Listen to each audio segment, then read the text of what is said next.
ഒരുപാട് ഒച്ചപ്പാടുകൾക്ക് ശേഷം ഒരു തീരുമാനത്തിലേക്ക് എത്തിയിരിക്കുകയാണ് ഇസ്രായേലിൻ്റെ കാര്യം. ഇസ്രായേൽ എന്ന് പറയുന്ന രാജ്യം അമേരിക്കയെ ഒരുപാട് കാര്യത്തിൽ പ്രതിരോധത്തിലാക്കിയിട്ടുണ്ടെങ്കിൽ പോലും ട്രംപ് ഇത്രയും നാളായിട്ട് ഒരു മുഖ്യധാര യുദ്ധത്തിന് വേണ്ടിയിട്ട് ഒരു പ്രഖ്യാപനമോ അല്ലെങ്കിൽ അതിൻ്റെ ചടുലമായിട്ടുള്ള നീക്കങ്ങളോ നടത്തിയിട്ടില്ല. പക്ഷേ ഈ ട്രംപ് ആണെങ്കിൽ ഇസ്രായേലിൻ്റെ കളിപ്പാവയായിട്ട് മാറുന്ന സാഹചര്യങ്ങളാണ് പലപ്പോഴും നമ്മൾ കണ്ടത്.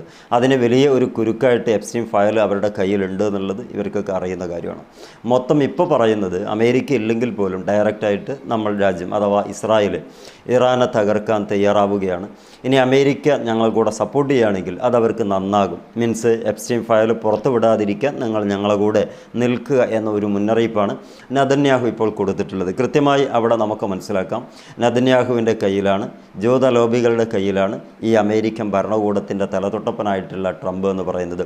പല രാജ്യത്തിൻ്റെയും ആളുകളെ പിടിച്ച് കുപ്പിയിലിടാൻ വേണ്ടി ഉപയോഗിക്കുന്ന അതേ ആയുധം തന്നെയാണ് നെതന്യാഹു ഈ ട്രംപിനെതിരെയും പയറ്റിയിട്ടുള്ളത്. അതുകൊണ്ട് തന്നെ ഈ ഒരു യുദ്ധം എന്ന് പറയുന്നത് അനിശ്ചിതത്വത്തിൽ തുടരുന്നതിനൊരു പരിധിയുണ്ട്. എന്നാണെങ്കിലും അതൊരു യുദ്ധമായിട്ട് തന്നെ പൊട്ടിപ്പുറപ്പെടുക തന്നെ ചെയ്യും എന്നുള്ളതാണ് ഇന്നത്തെ ഈ ഒരു ഡീറ്റെയിലുകൾ നമുക്ക് മനസ്സിലാക്കാൻ പറ്റുന്നത്. വ്യക്തമായി പറയുകയാണെങ്കിൽ അമേരിക്കയുടെ പടക്കപ്പലുകൾ അവിടെ തന്നെ ഉണ്ടെങ്കിൽ പോലും അവിടെ ആ ഒരു ഏരിയയിൽ ഇറാൻ്റെ വലിയ രൂപത്തിലുള്ള മുന്നേറ്റം നടത്തും എന്നുള്ള ഒരു പ്രതീക്ഷ അല്ലെങ്കിൽ ഒരു ഊഹാപോഹങ്ങളൊക്കെ നടക്കുന്നതിൻ്റെ ഭാഗമായി അമേരിക്കൻ ഭരണകൂടം ആ ഭാഗത്തിലൂടെ ഇറാൻ ജലപാത ഉപയോഗിക്കരുത് എന്നവരുടെ കപ്പലുകളോട് നിർദ്ദേശിച്ചു കഴിഞ്ഞു.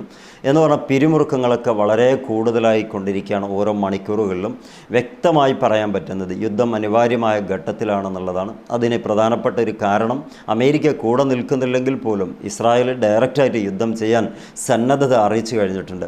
അപ്പോൾ ഇതിൽ അമേരിക്ക കൂടെ നിൽക്കാതിരിക്കാൻ കഴിയില്ല. അമേരിക്കയുടെ ട്രംപിൻ്റെ ആ ഭരണസാന്നിധ്യം നിലനിർത്തണമെന്നുണ്ടെങ്കിൽ എപ്സ്റ്റൈൻ ഫയൽ മാക്സിമം ഒതുക്കി നിർത്താൻ വേണ്ടി ശ്രമിക്കേണ്ടി വരും. അതിൻ്റെ ഭാഗമായി ഇസ്രായേലിൻ്റെ കൂടെ ട്രംപ് നിൽക്കും.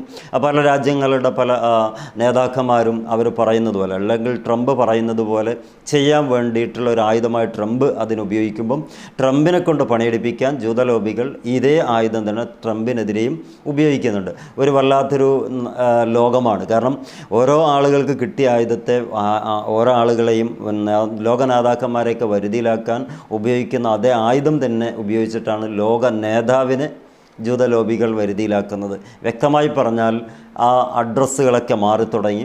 ഓരോരുത്തരുടെയും എന്താ പറയുക, നമ്മളുടെ പ്രസ്റ്റീജുകൾ പലരെയും നമ്മൾ മനസ്സിലാക്കിയത് പോലെയല്ല എന്നൊക്കെ വ്യക്തമായിട്ട് വരാൻ തുടങ്ങി. എന്താണെങ്കിലും യുദ്ധം അനിവാര്യ ഘട്ടത്തിലേക്കാണെന്നുള്ള ഒരു പുതിയ മുന്നറിയിപ്പാണ് നെതന്യാഹു കൊടുത്തിട്ടുള്ളത്. പുതിയ വിശേഷമായി കാണുന്നതുവരെ എല്ലാവർക്കും wish you all the best. Good bye.